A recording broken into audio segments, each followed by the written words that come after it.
Whether you're really experienced or you're brand new at selling courses and coaching online, at some point you are going to experience a flop. It feels bloody awful, but it happens to all of us. And today, I want to show you this process here, which is how I analyze every launch, every email campaign ever, whether it is a success or it is a flop. Let me just take it out of the way for a second so I can actually see you. So what we're going to do is we're going to be able to pinpoint where the problem was or where the biggest opportunity for growth is, and we can actually go and fix it. It's the exact process that I go through with my clients when I'm consulting them on their 6, 7, and 8-figure launches of online courses, their coaching programs, their memberships, and their service offers. This is literally a playbook that I always use to identify how to fix every launch. So please go use this for every campaign you ever do. The Email Marketing Show.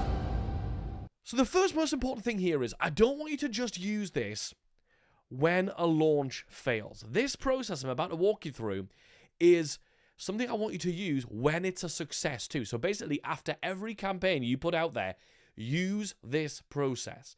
The first big lesson here, before I get into the actual process, is if something works, if something went really, really well, I want you to focus on doing more of that. Make the good stuff better. We think about our business and like peaks and troughs, right? And what we've all been taught to do by gurus, by marketing people, by self-development people is to focus on our low points. Focus on the stuff that sucked and find out, well, you suck at this, why don't we pull up those troughs? Well, the bad news is that didn't work. And secondly, when you just focus on making negative stuff better, you get all this negative energy. It really brings your mood down, and that sucks.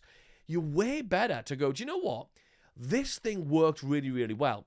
How do we do more of that? And how do we make that peak even higher? So don't just use this. Please don't just use this when something is a flop. Use it to really raise the heights of the peaks of the really good successes. One of the other things that I do not accept when I'm looking at a launch, when I'm analyzing a launch, I'm talking to clients in our membership about launches, is I don't accept excuses. And by excuses, I'm talking about external factors, right? I'm a person who I live by this idea of radical responsibility. The buck stops with me. I don't just pass the blame somewhere else. I want me to be the person who fixes the problem, whether that's an internal thing we're working on the business, or it's with clients who have been struggling, and this coach has said this, and this coach has blamed that. And I'm like, come on. Like there's got to be a final solution to this. So what I always want to do is ask you to focus on the things you can control. So I don't accept things like, oh, well, it didn't go so well because that's the week that Taylor Swift launched a new album, or, oh, it was a Sunday, or the kids have just gone back to school, or it's December. They are all excuses. People are like, oh, I had a really low last month, but it was December. And you go, great, why would that make it a low month? Well, no one buys at the end of December. I can tell you that. December 2025 was the best month we had in 2025. I just don't accept that. They are all excuses. So what we are going to focus on is what we can control. So let's bring this up and get into it. So when we look back at any campaign or any launch, the very first thing we're going to do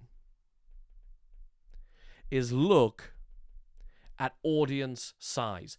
How many people actually have the opportunity to see the offer, to see the launch? And that audience size, depending on what you're doing, might include your socials. For me, when I'm analyzing a campaign, I'm generally just brought in as the email guy because that's what I'm the expert in, right? So I'm usually looking at how many people did we mail to? Not how big is the whole list, but how many people actually received the email after any exclusions. After, we're not going to email people who've already bought the thing. We're not going to email people who've done this or still are doing that or whatever. So what was the audience size? Because when that audience size is really going to help us figure something out called statistical significance, which I could maybe almost spell. I may not have. I'm dyslexic. I'm not really sure, but I've given it a bash. So statistical significance is literally were there enough people even shown the offer, even shown the launch to make it all the way through all of these 8 steps in order to buy? Was there enough of that? And we're going to use statistical significance at each step, right? So audience size. The next thing we're going to look at is how many people opened the emails. So we're going to look at every single email. And yes, we're going to look at this one had a 40% open rate. This one had a 62% open rate. This one only had a 12% open rate. We're going to look at that for every single email. Every email. And you're going to do all of this, by the way, not just for your live launches, but for your automations as well. So many of you are in my automated email engine program. Every quarter, I want you to be going in and analyzing the audience size. How many people went through the email engine? What was the open rate on every single email? There was a point in one of my email campaigns, right? I used to run an email campaign called the Overture campaign. And I noticed that it was a 6 email campaign, but I noticed that I think it was email number 3 or number 4 where the open rate was like, it wasn't the open rate in actually this case, it was the next thing, which was the click-through rate, which we're going to get into next, right? How many clicks? But it was the click-through rate. And this particular email campaign had a 0% click-through rate. And I was like, something must be broken. We just didn't put the links in or whatever. We tweaked a couple of things around. We just set it live again, and it must have been a technical thing in the platform where the clicks just weren't registering or whatever. Anyway, so we're going to look at how many people are opening the emails. We're not only going to look at the percentages. We're going to look at the actual number, because it's easy to go, oh, well, that got a 40% open rate. That's good. But if we only had 10 people in the audience size, that means only 4 people actually opened the email. So the statistical significance of the number, the big mistake people get wrong here is they focus on the percentage. The percentage is good, but let's make sure there is enough quantity of people to actually make it so that they could do something. 4 people open it, right, okay, great. Then what was the click-through rate? That is how many people, what percentage, and then the number of people. So we want the percentage, and we want the number of people who clicked. So 100 people opened it. We got a 10% click-through rate, which means 10 people actually clicked the link or one of the links in that email, and they went to the page. Notice, this, I think of an entire launch, if you think about it this way, right? I always think, I've been teaching this for years, think about it as a relay race. The kind of thing where you hand the baton to the next person. The audience size passes the responsibility to the opens. The opens passes the responsibility to the clicks. I've just realized I've cocked up my little diagram here. Let's fix this. That should not say clicks there. Clicks should be here. That's the next thing there. So we go from audience size to opens to clicks. Nobody can click a link in an email if they haven't opened it. So we really need to make sure that we realize that the opens have the responsibility to get in front of people to get to the clicks. So now have we got people clicking the link? Because if they don't click the links, they can't actually go to the page, which is the next step of the journey. So if you've got a page with a video on it, that's video views. If you've got a landing page, that's page views. How many people actually made it as far as the page? And you might think, well, surely if they've clicked, they've seen the page. You would think so. But the way things are, think about it. You get an email, you open it. I remember I was at the gym this morning. I'm sat there. I'm just waiting to come home, just calming down, cooling down, and out of breath. And I click on a link, and the page doesn't load. Well, that could happen for one or two reasons. Maybe there was a problem with the page. Could have been. Or in my case, it was I have no phone signal in the gym. So, yes, they would have got the click-through rate report, but I actually never viewed the page. So, need to make sure of that. So, we've got the page views. How many people are doing that? Awesome.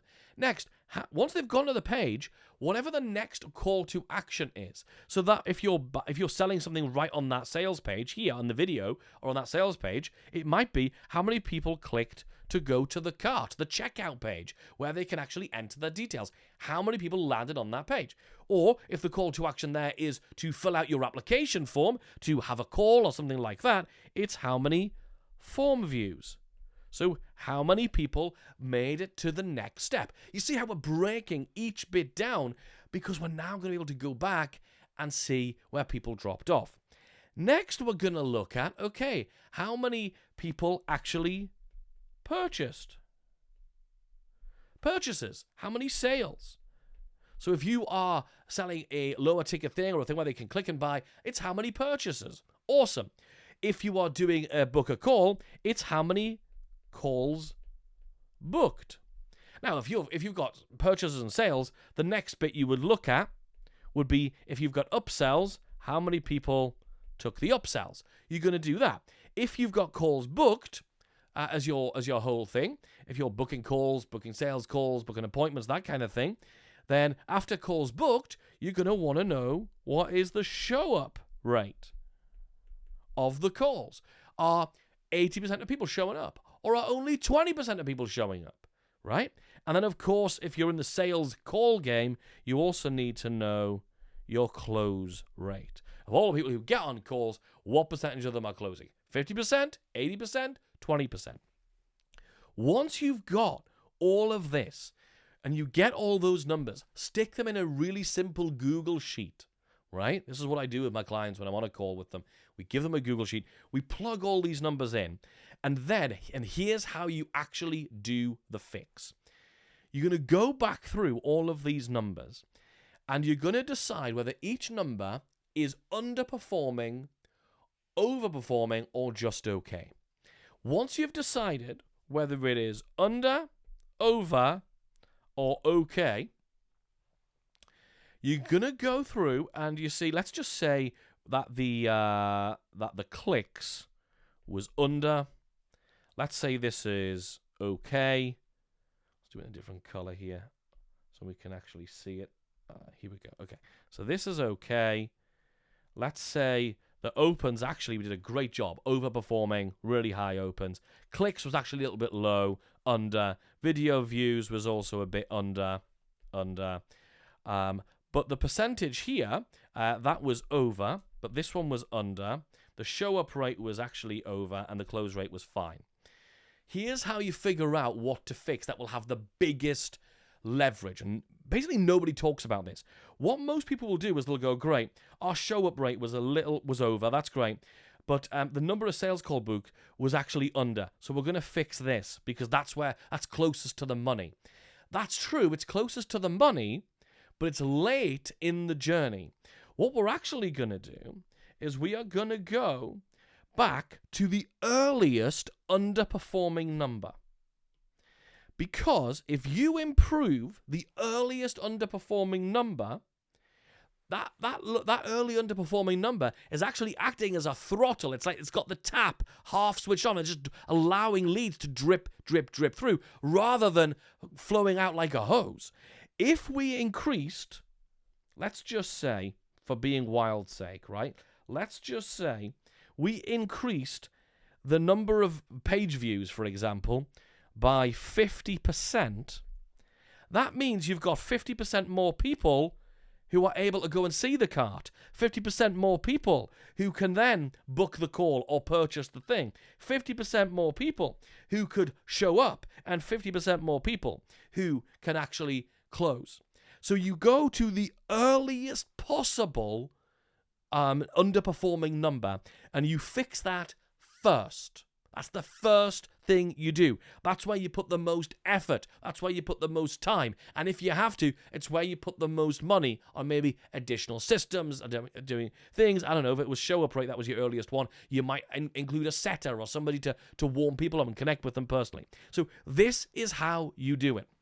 You take the earliest underperformer and you improve it first. And think about it like that relay race. Each bit is passing the baton to the next bit of the journey, and without the previous bit, it doesn't work. Now, the question, of course, is how do you make the offer itself so irresistible that people want to buy it? And if you get this bit right, the good news is actually your copywriting, your marketing doesn't even need to be as strong. So you can find all that bit out. I cover it in detail in this video here. See you in that one.